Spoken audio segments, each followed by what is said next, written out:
మదనపల్లిలో అతిపెద్ద fashion world SR shopping mall March 8న హీరోయిన్ మీనాక్షి చౌదరిచే గ్రాండ్ ఓపెనింగ్ 3 లక్షల వెరైటీలు అతి తక్కువ ధరలు. అగ్రరాజ్యం అమెరికాకు భారత్ గట్టి షాక్ ఇచ్చింది. ఇరాన్ యుద్ధ నౌకల వేటలో ఉన్న డొనాల్డ్ ట్రంప్ సర్కార్కు ఇండియా ధీటైన సమాధానం చెబుతోంది. శ్రీలంక తీరంలో ఒక ఇరాన్ నౌకను ముంచేసిన అమెరికా ఇప్పుడు భారత తీరంలో ఉన్న ఐరిస్ లావన్పై కన్నేసింది. కానీ భారత్ మాత్రం తగ్గేదేలే అంటుంది. మా తీరానికి అతిథిగా వచ్చిన నౌకను టచ్ చేస్తే ఊరుకునేది లేదు అన్నట్లుగా భారత్ వ్యవహరిస్తోంది. కొచ్చి తీరంలో ఆశ్రయం పొందుతున్న ఇరాన్ నౌక విషయంలో భారత్ తీసుకున్న ఈ సంచలన నిర్ణయం ఇప్పుడు ప్రపంచవ్యాప్తంగా ప్రకంపనలను సృష్టిస్తోంది. సరిగ్గా 3 రోజుల క్రిందట శ్రీలంక తీరంలో ఇరాన్ యుద్ధ నౌక ఐరిస్ డేనాను అమెరికా క్షిపణులతో ధ్వంసం చేయడం సంచలనం సృష్టించింది. ఆ దాడి వెనుక ట్రంప్ సర్కార్ పక్కా వ్యూహం ఉంది. అయితే అదే సమయంలో మరో ఇరాన్ యుద్ధ నౌక ఐరిస్ లావన్ భారత్ తీరానికి చేరుకోవడం ఇప్పుడు చర్చనీయాంశంగా మారిపోయింది. సాంకేతిక కారణాలతో కొచ్చి తీరంలో ఆశ్రయం కోరిన ఇరాన్ నౌకకు భారత్ తలుపులు తెరిచింది. కానీ ఇక్కడే అసలు ట్విస్ట్ మొదలైంది. ఒకవైపు అమెరికా ఇరాన్ నౌకలను వేటాడుతుంటే భారత్ మాత్రం తన తీరంలో ఇరాన్ నౌకకు రక్షణ కల్పించడం ట్రంప్కు మింగుడు పడడం లేదు. అయితే భారత్ మాత్రం చాలా స్పష్టంగా ఉంది. మా సముద్ర జలాల్లోకి మా అనుమతితో వచ్చిన ఏ నౌకపైనైనా దాడి జరిగితే అది భారత సార్వభౌమత్వానికే సవాల్గా భావిస్తామని ఢిల్లీ వర్గాలు స్పష్టం చేస్తున్నాయి. డొనాల్డ్ ట్రంప్ దూకుడుకు అడ్డుకట్ట వేస్తూ భారత్ ఈ నౌకకు అందులోని 183 మంది సిబ్బందికి అభయహస్తం ఇచ్చింది. ఇది కేవలం మానవీయ సాయం మాత్రమే కాదు, భారత్ తన సొంత నిర్ణయాలను ఎవరి ఒత్తిడికి లొంగకుండా తీసుకుంటుందని ప్రపంచానికి చాటి చెప్పింది. ప్రస్తుతం కొచ్చి తీరంలో భారత నౌకాదళం ఐరిస్ లావన్ చుట్టూ భద్రతను కట్టుదిట్టం చేసింది. మిత్ర దేశాల మధ్య యుద్ధం నడుస్తున్నా అతిథి మర్యాదలకు భంగం కలగకుండా భారత్ వ్యవహరిస్తున్న తీరు ఆసక్తిగా మారింది.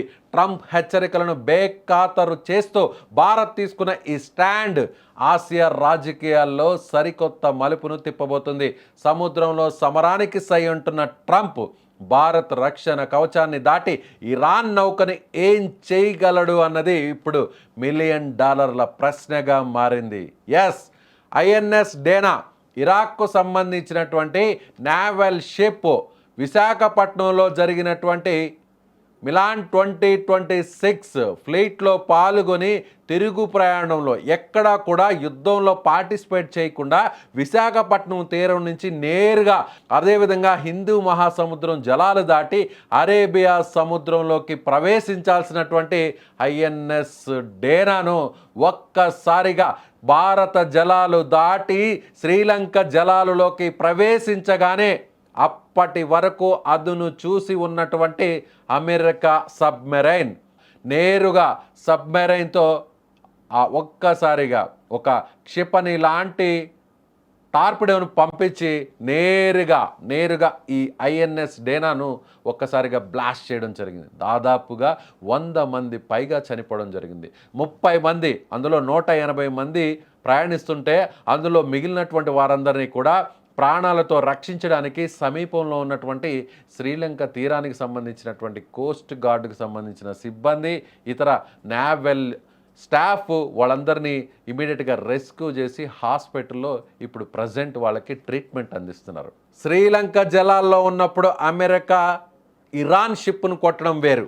ప్రస్తుతం ఇండియా సముద్ర జలాల్లో శరణు కోసం సాంకేతిక సమస్యతో వచ్చి ఆపన్న హస్తం కోసం వచ్చినటువంటి ఇప్పుడు ఇరాన్కు సంబంధించినటువంటి ఐఎన్ఎస్కి సంబంధించిన 11 అనేటువంటి ఇంకొక వార్షిప్ మీద కానీ అమెరికా కన్నేసిన ఏమాత్రం దానికి హాని కలిగించాలనేటువంటి ప్రయత్నం చేసినా కూడా ఇది శ్రీలంక కాదు, ఇండియాకు సంబంధించిన జలాలలోకి ఏ దేశానికి సంబంధించినటువంటి క్షిపణి అయినా దాడి అయినా జరిగితే అది తమ దేశం మీదే జరిగినట్లుగా ఎవరైనా భావిస్తారు. సో చాలా స్పష్టంగా చెప్పడం జరిగింది. ఇప్పుడు ఆల్రెడీ దాడి జరిగినటువంటి ఐఎన్ఎస్ డేనా మమ్మల్ని కోరలేదు, మమ్మల్ని సాయం కోరలేదు.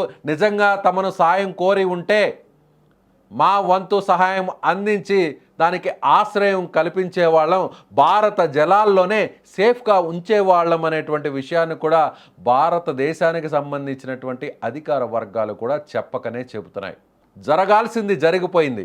ఇంకొక షిప్, ఇదే ఇరాన్కి సంబంధించినటువంటి షిప్ ఇప్పుడు నేరుగా అరేబియా సముద్ర జలాల్లోకి ప్రవేశించి తిరిగి మరికొన్ని రోజుల్లో ఇరాన్కు చేరుకుంటుంది అనేటువంటి సమయంలోనే ఆల్రెడీ శ్రీలంక సమీపంలో ఉన్నటువంటి శ్రీలంక జలాల్లో ఉన్నటువంటి ఒక నౌక మీద అమెరికా దాడి చేయడంతో వెంటనే అలర్ట్ అయినటువంటి ఇరాన్ షిప్ ఇప్పుడు భారత్ను శరణు కోరింది.